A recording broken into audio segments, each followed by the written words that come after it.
What's cracking? Slap on the beat. Music Productions. Hey. Lyrics from the 559 podcast. Are you guys following? Are you following me on Spotify, iHeartRadio, Amazon Music? Come on now. You gotta follow and you gotta share. Come on, man.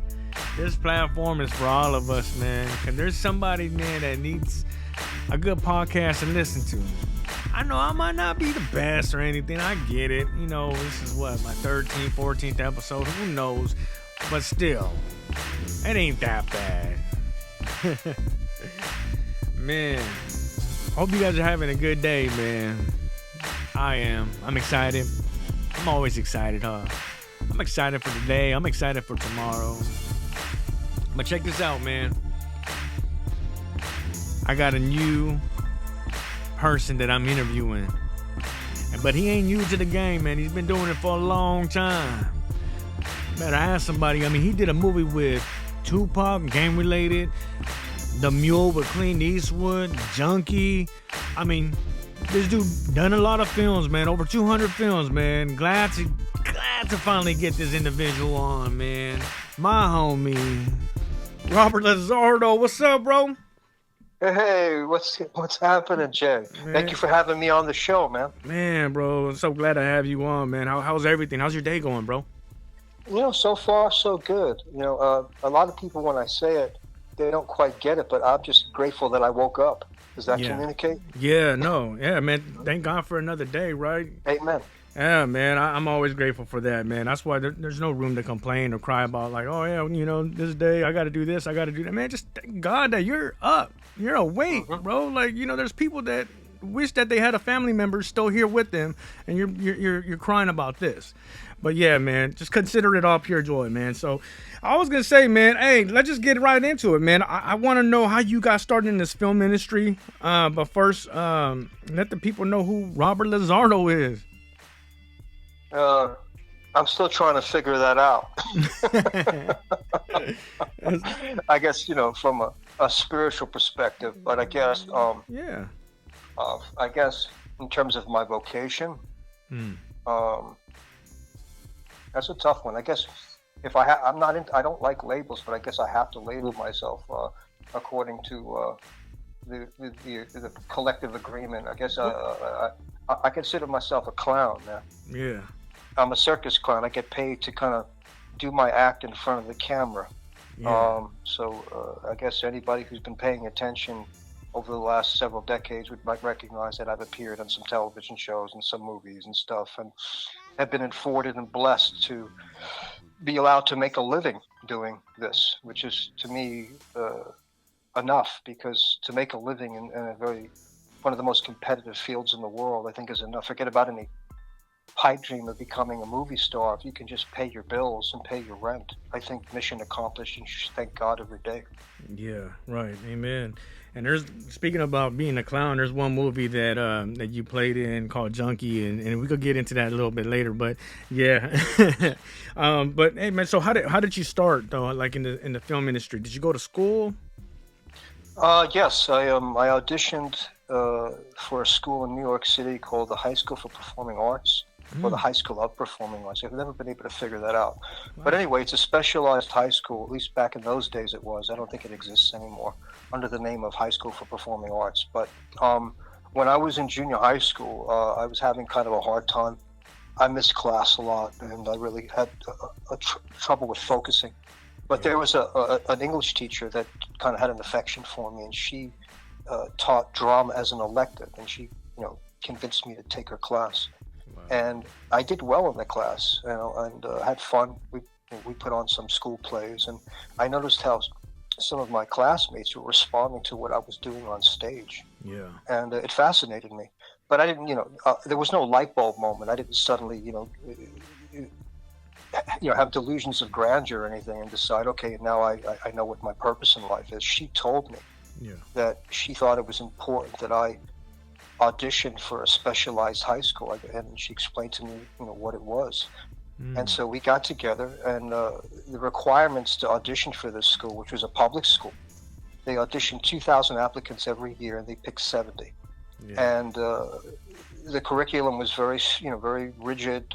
Voice and diction, drama class, dance class, even theater workshop, etc. And they had some of the best teachers in the United States teaching at this school. So for inner city kids that basically grew up in poverty, didn't have money to go to specialized schools, it was a lottery ticket, I guess, to be accepted to that school. Wow. Long story short is the requirement was that I prepare 2 contemporary monologues to audition and do a cold reading, from a script that they would hand me. So I prepared diligently, I auditioned, and I got in. Wow. What grade were you in? I got in, I think I auditioned when I was in 9th grade. Awesome. Wow. I never knew that, man. That's so cool. I mean, I remember being in high school, and I was standing outside this classroom with my homies, and I'm like, what classroom is this? Like, what's this class coming? Oh, man, they do drama, bro. And I was like, what drama? Who does drama? And you kind of laugh about it, right? 'Cause I was that guy that thought I was too cool to do that stuff. And, now at this age, man, I'm like, I wish I would have went to, I wish I would have took classes in drama. I wish I would have took drama classes, bro. I really do, man. If I could go back, I would do that. Yeah. That's awesome, man. And for that teacher to even believe in you too, right? Yeah, I feel there have been several guardian angels that have, shown me the way and made the path clear in terms of what direction to go and where not to go. Wow. And to speak to, your feeling about an opportunity to experience that earlier in life, I don't know if I appreciated it as much as I do now, because, when you're in it, sometimes it's hard to gauge what's happening when, as a teenager, as a lot of young men know, when you're struggling with identity and the calling of some of the patterns in the street that also involve drama, but not the most productive form of drama. It gets confusing in terms of what's important, and I didn't realize how important how important the craft of theater and what I was experimenting with, and others felt that I had a natural ability. Yeah. I could recognize it. I felt that they recognized things in me that I could not see. Wow. So it was on faith that I engaged, and I had a good time doing it. But honestly, I felt more connected to my friends and people I knew outside of school on the street that I had created a family with.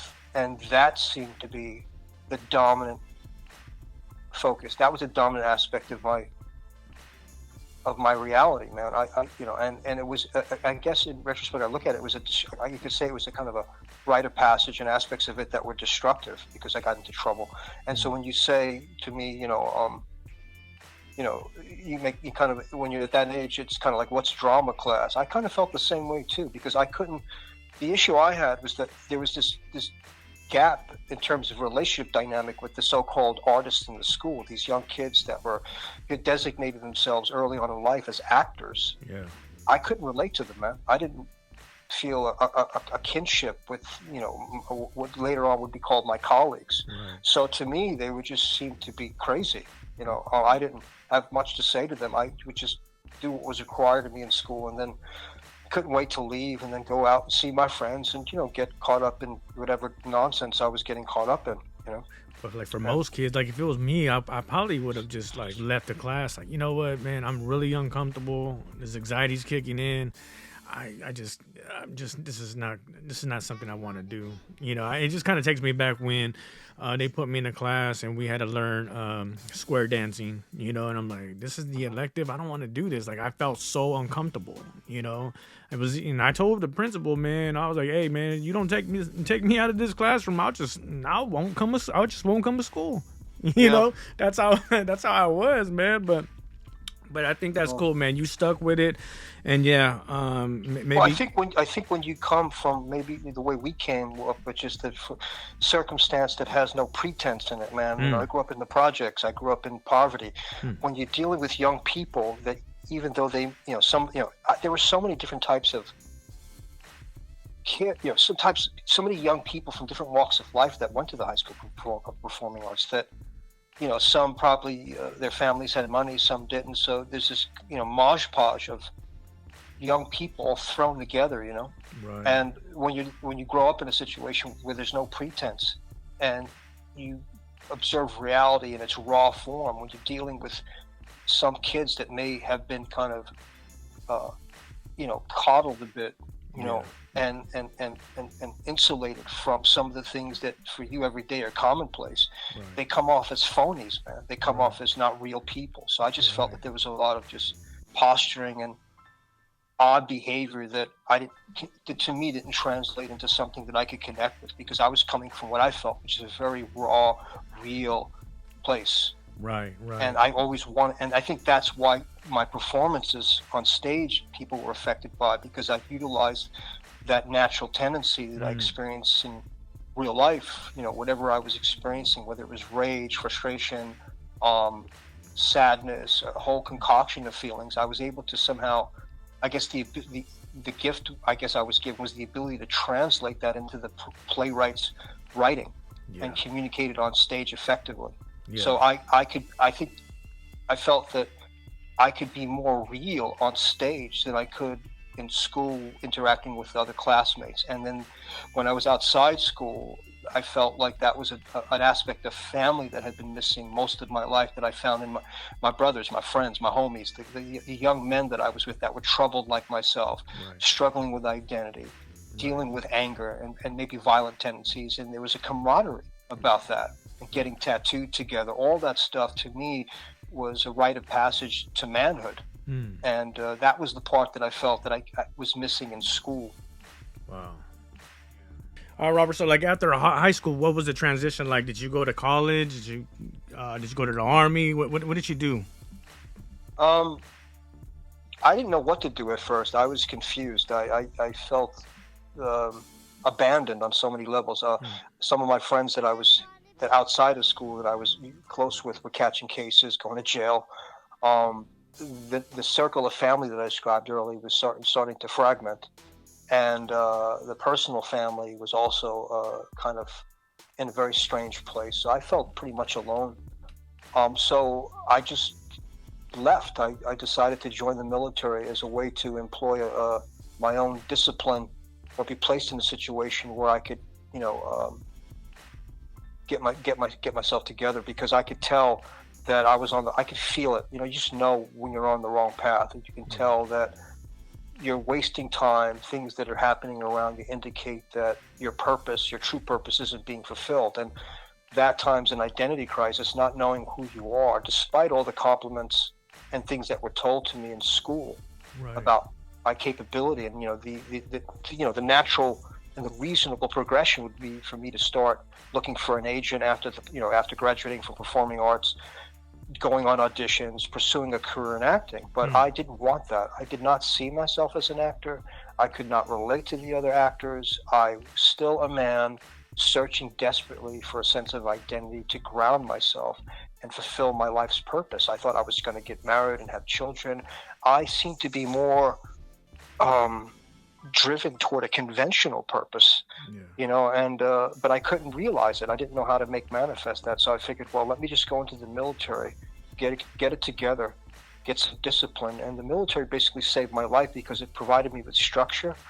And, once you sign up, there's no turning back. You have to fulfill the 4-year obligation. So I think traveling the world, having those experiences, gave me the time to process everything I had experienced prior, so that I could compare it to what I was experiencing in the military, to ultimately awaken to the true calling, which is the creative aspect of things. And I kept in touch with a teacher friend of mine, Anthony Apeson, who was pivotal as a surrogate father, so to speak, and a teacher who kept reminding me, even when I was in the military, not to lose sight of the talent that I had. And so when I was discharged from the military, I revisited that with him and started studying privately. I went to the actor's studio for a while on what they call the Working Observer Program. I went to the Stellar Adler Conservatory. So I started to reacquaint myself with the craft, and I was able to take it serious because I removed all the obstacles that were in my way prior to that. I removed me. I was in my own way. Once I got out of my own way, then I could focus on what the true calling was. Hey, Robert, did your parents wanted you to join the military, or did they want you to go to college for performing arts?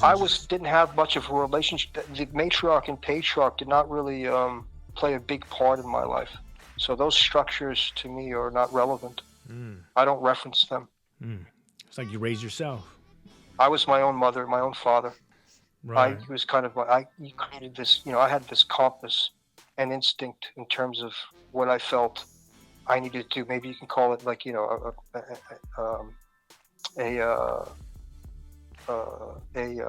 fourth sense, or some type of guiding spirit, intuition. I don't know what it was, but I just, I had a lot of conversations with me. I think that's cool, because I felt like I was two people. I felt like the guy that grew up in the street, that was getting into trouble, that was getting tattooed, going to people's houses before tattooing was even legal, man. I was getting tatted up.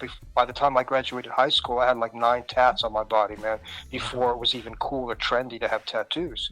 The minute you did that, you ostracized yourself from the conventional, respectful community. So I was walking around tatted up when I was 18 years old, and then so that personality was not consistent with the artist that's supposed to keep a clean canvas, and prepare oneself for the curriculum and appear at auditions a certain way. I was the antithesis of that. I was the very opposite of that.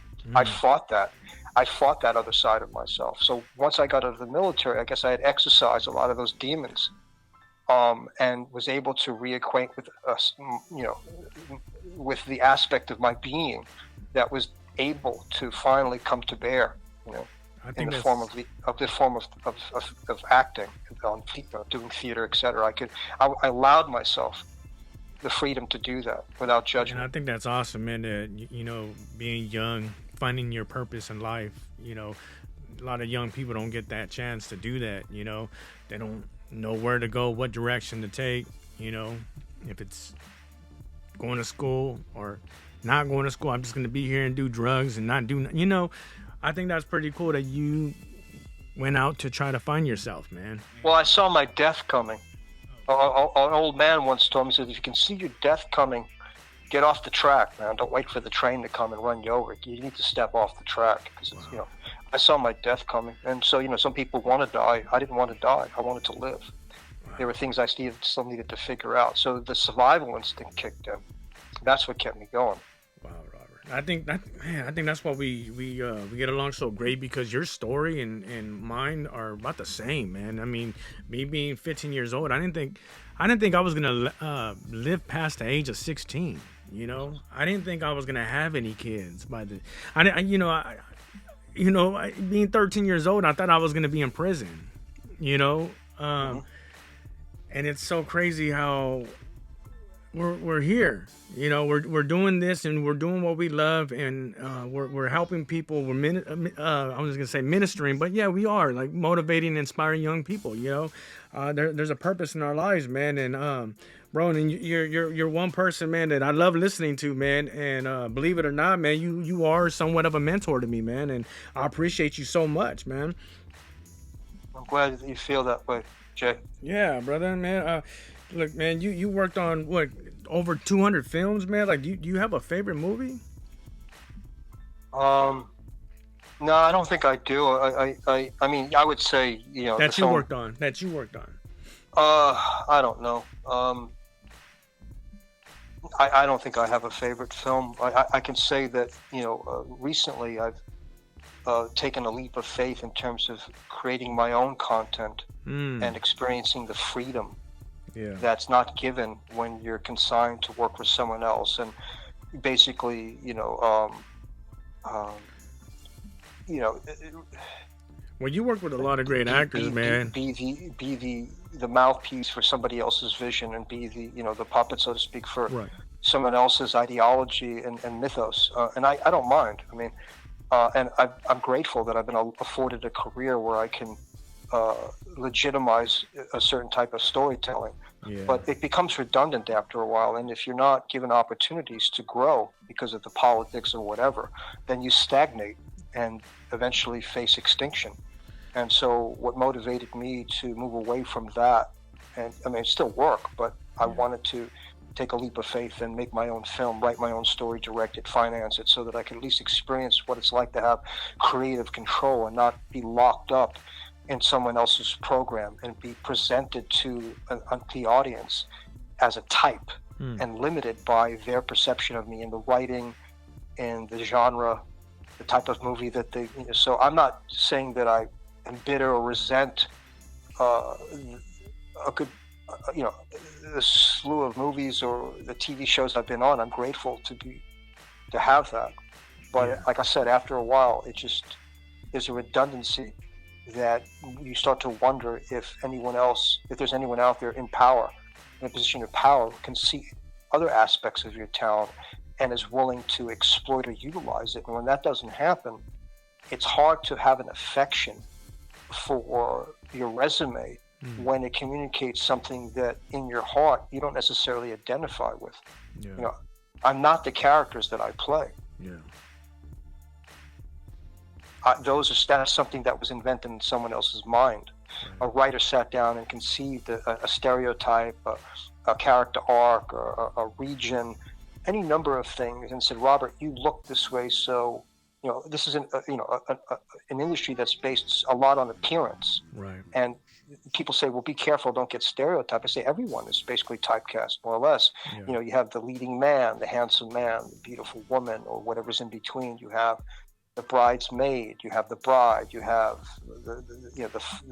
the goofy best friend. Everybody's basically typecast more or less by appearance and the way they vibrate, their frequency, the kind of vibe they give off, 100%. And the way they animate before someone. So I think when producers and casting directors look at someone, they try to get a sense of the core aspect of the personality and then build from there some sort of ideology or stereotype that they see as fitting to the world that they're building in a fiction.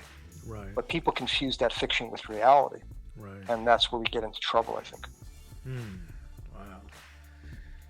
Man, well, I mean, I see you as an individual who, takes on a character, man, and you meet the director's vision. I heard that from a lot of people. Like, yeah, Robert LaSardo, when he takes a role, he just gets right into it. Well, I learned in school basically not to let the language limit me. Because, there's all forms of communication in terms of the way a story is told. Even if it's not dialogue heavy, you can communicate the essence of a character through behavior. And this way, when something is said, it has more meaning than just trying to fill the scene with words. Wow. Yeah. So I realized that I could, in behavior, communicate a subtext without speaking in manner that would communicate to the camera and to the audience something more profound than just posturing. Or leaning too much on the words of some idiot that thinks he can communicate a character that he has no experience in real life with. They're just borrowing from a cliche, right? So I take their cliche and I authenticate it. I throw out the cliche and I bring true life experience that I've lived into the room or in front of the camera. And the camera picks up on that frequency regardless of what you're saying. 100%. And speaking on communication, you worked on the Mule with Clint Eastwood. Is it true that on his sets everybody has to be quiet? I mean, I get it when they say action, everybody the whole time, even before action. Like, I heard that you had to do sign language when you're on his set. Was it like that on the Mule? I experienced a capability in the way that the crew functioned that I found to be very inspiring and comforting, because that crew has worked with Clint Eastwood on so many projects that they functioned kind of like the way Ant Colony functions. It's like they were communicating telepathically. Oh, wow. So I don't know if there's a need for words. I don't know if it was necessarily this totalitarian state where everybody had to be quiet or else, as much as that they were so proficient in the way that they did things, they didn't really need to talk that much. Which provides the actors more room to be quiet and focus on what they're there to do, which is to convey the character realistically, not get involved in shop talk, which is what happens on sets. People glorifying themselves, talking about their next project or what they've done. A lot of showboating goes on sets, and I feel that that's a form of betrayal Yeah. in relationship to the people you're working for in the moment, because you're not staying true to the present. You're not, focusing on the most important thing, which is the job you have in front of you. And on Clint's set, I felt that we were given that space to explore, and I really enjoyed it. That is awesome, man. Dang. The other day I was watching you on Little Dicky's TV series, Dave, and man, I love the way you lip sync to his rap verse, man. Like, how was it working with a rapper, man? And especially him, man. He's so talented and just, man, and underrated, I think. But again, I'm pretty sure being on set, it had to be quiet, right? So you could listen to the rap verse, and then you had to just rap it like it was yours, right? Yeah, that was something very new. I bet. But it's amazing how quickly, when the gun is pressed against you, so to speak, figuratively, how quickly you assimilate and learn. Right. I'm a quick study when everything is on the line. I've always had to learn, kind of be quick on my feet. My whole life has been a series of experiments, whether on the street, whether on the stage, regardless, where I've had to figure things out rapidly or face execution. Whether, meaning getting fired because you can't pull it off, or someone kills you in the street, or you miscalculate a circumstance in your life and, make a terrible choice that stifles your growth. So I've had to pick things up rather quickly in order to survive. It's all about surviving, and trying to move in a direction instinctively that feels your life's purpose. Who's your mentor, man? The man I mentioned earlier, Anthony Apeson, the teacher that kept in touch with me while I was in the military. But we stayed in contact for many, many, many years. And he was there for me during the crucial years in high school, after high school, while I was in the military. He was present in the throughout the first and second decade of my career, talking with me about things to help me understand what I was up against, not creatively necessarily, but the politic of the movie industry. Yeah. And, dealing with the agony of success, not just the agony of defeat. Because, Lord knows how many times I was told no because I had too many tattoos, or because I was too ethnic. I remember casting directors confusing me for messengers, telling me, hey, man, the messenger entrance is around back. And I'm like, hey, I'm not here to deliver a package. I'm here to audition. Like, oh, sign in. Yeah. So I felt like I was put to the back of the bus a lot of the time before I had been afforded the luxury of being in a Hollywood movie. I bared many indignities, and I used to talk to my friend Anthony, my teacher, about this, and he said, don't take it to heart. It's more of a reflection of them that has anything to do with you.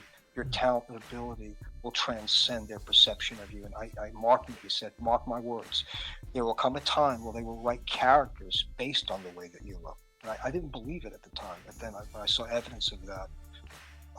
Because I didn't plan any of this. Yeah. I didn't plan that tattoos would become trendy and cool.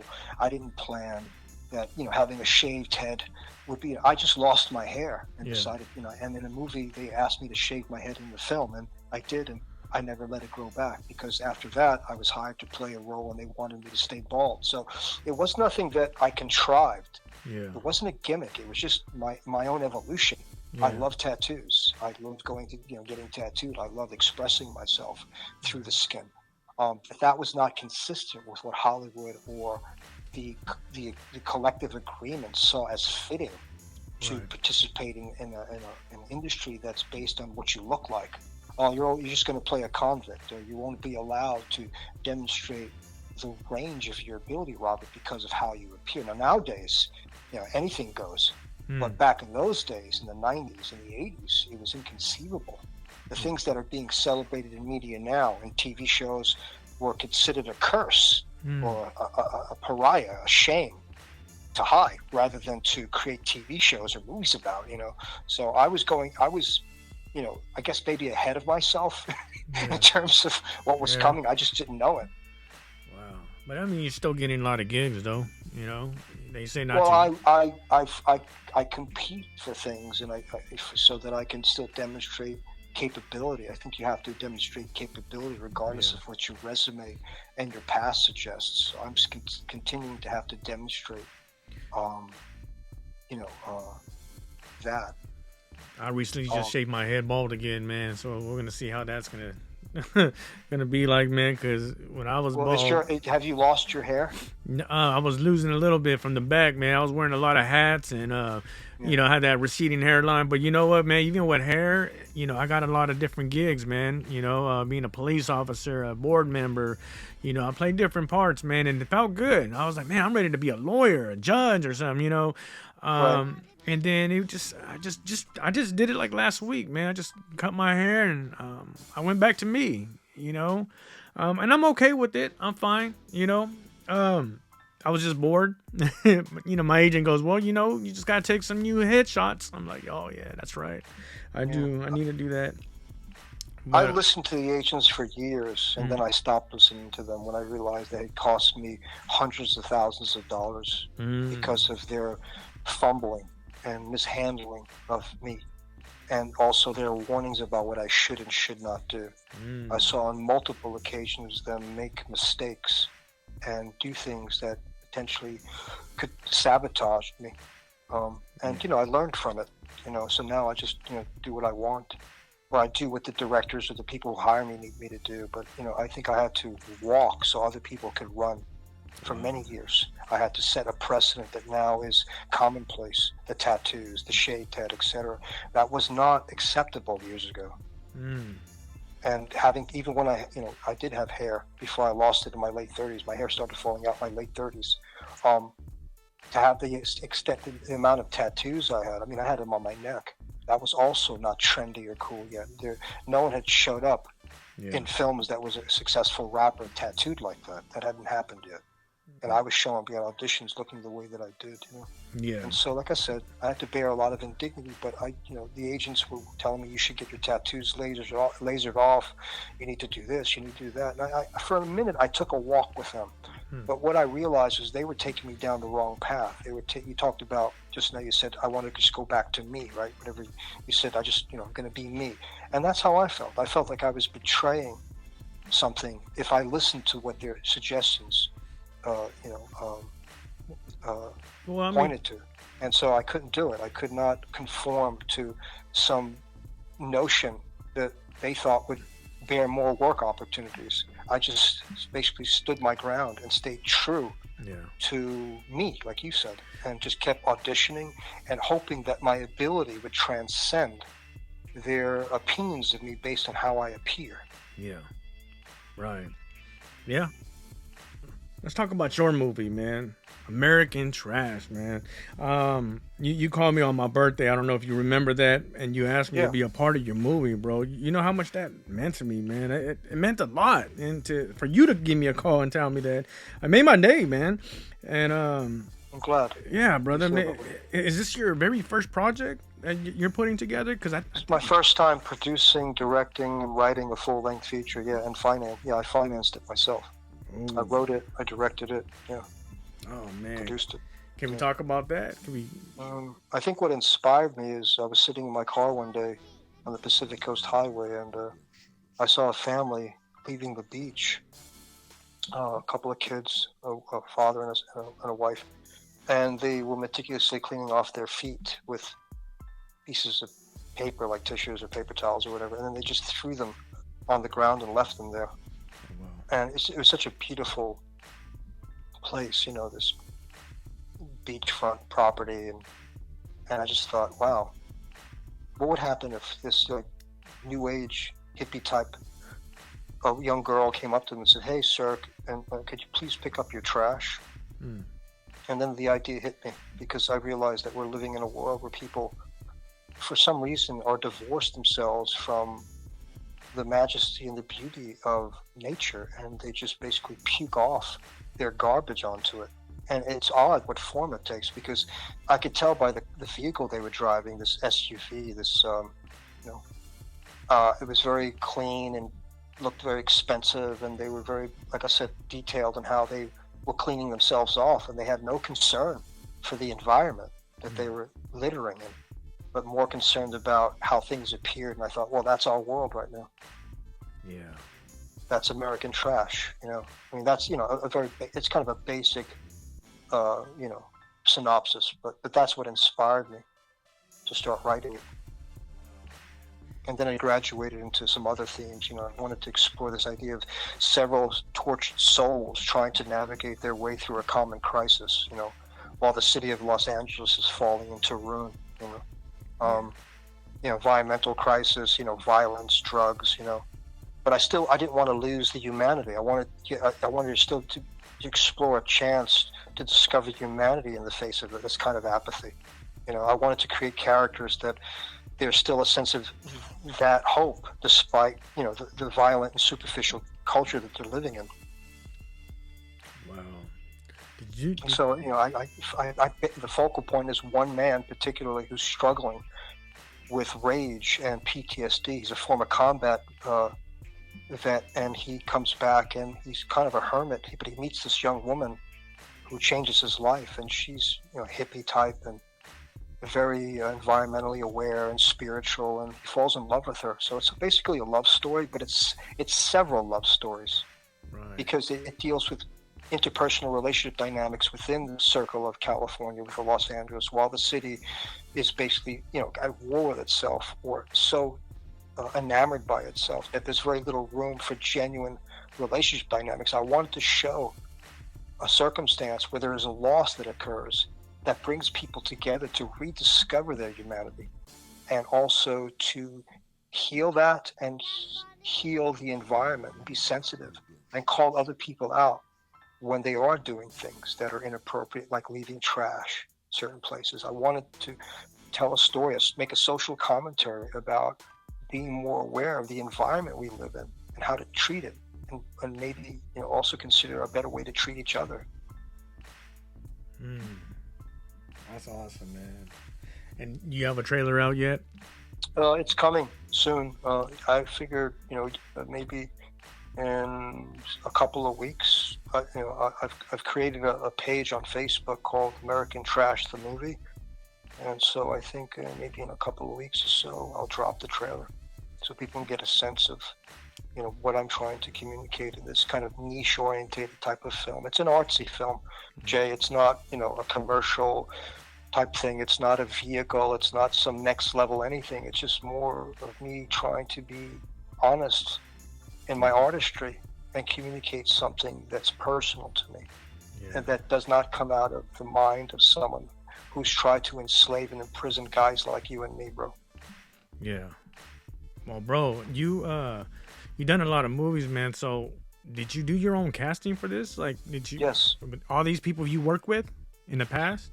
Some of them I've worked with, some of them I hadn't worked with. Some of them I could just tell by their, you know, because in terms of the way I tell this story, it's not dialogue heavy.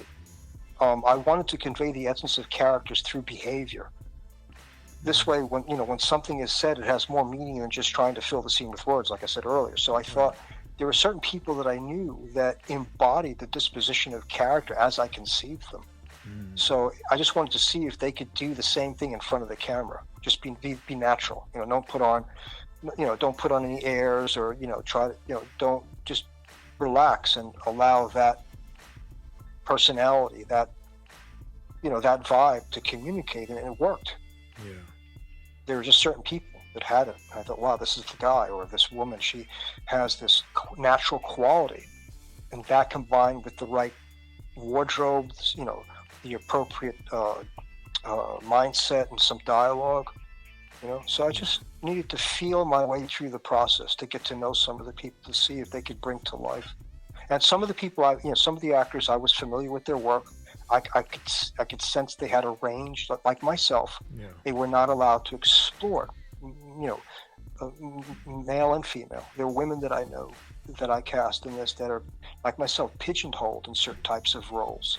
And I wanted to give them an opportunity, like myself, to demonstrate other qualities that were probably more sympathetic, more intelligent, more dynamic, you know, some substance, some soul. Because there's a spiritual element to this movie that I wanted to, you know, a fourth dynamic, a fourth dimension to this film that I wanted to explore. Not a preachy religious type film, but something spiritual that needed to be shared in the way characters talk to one another. Because ultimately the lesson in this story is love and hope and forgiveness and transcendence. And I know that I've always felt, like you in my life, that as we get older, a need to explore that. And when you're not given that in your workplace and you're constantly locked up in lessons of aggression and barbarism in the way they create the mythos around you, you don't get a chance to explore the more sensitive aspect of your being with other people. So I wanted to provide other people that liberation. I wanted them to emancipate themselves in the way that I wrote the characters for them, so they didn't feel locked up in the same old, man. So what's next for you, Robert? I'm gonna go hiking later today. There you go. How many miles? Just a couple of miles. It's not, I think, about the distance for me. It's more about just doing it consistently and enjoying it. I don't want to make it into a competition that takes all the fun out of it. Yeah, no. It's kind of like what we do for a living. If you get so focused on the competitive element, you rob yourself of the joy of simply creating in the moment. Yeah.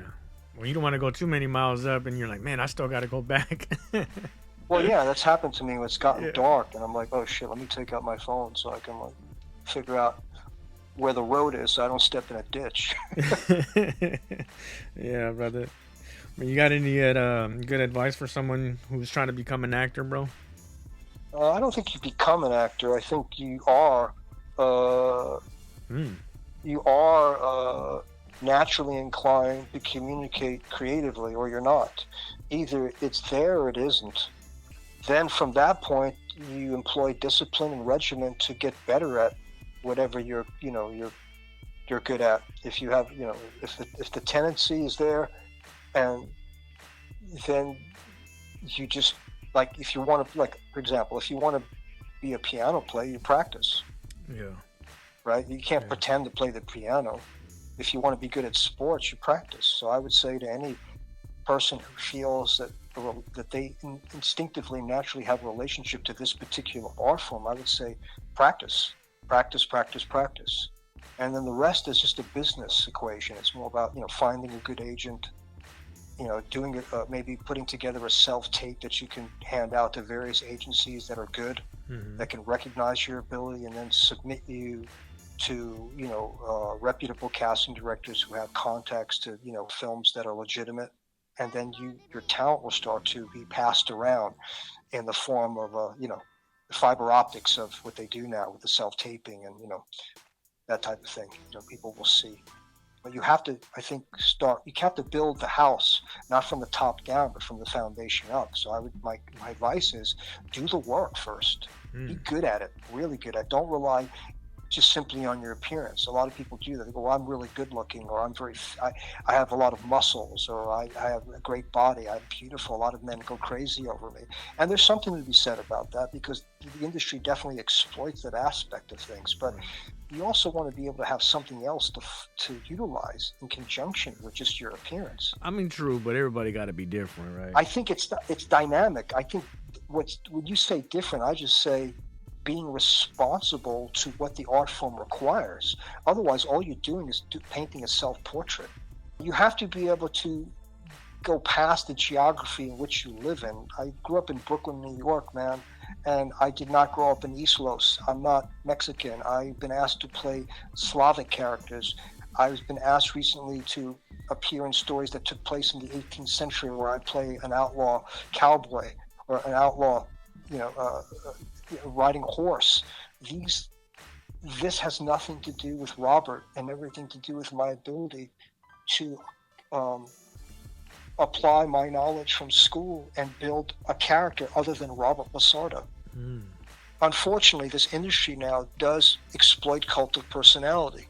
They will take your personality, and if they feel they can move a culture with it and sell it, then there's no responsibility placed within that celebrity's lap to do more than what's expected of him or her. And that's not acting. No. That's just, whatever it is. So I'm not knocking. I'm just saying, if you truly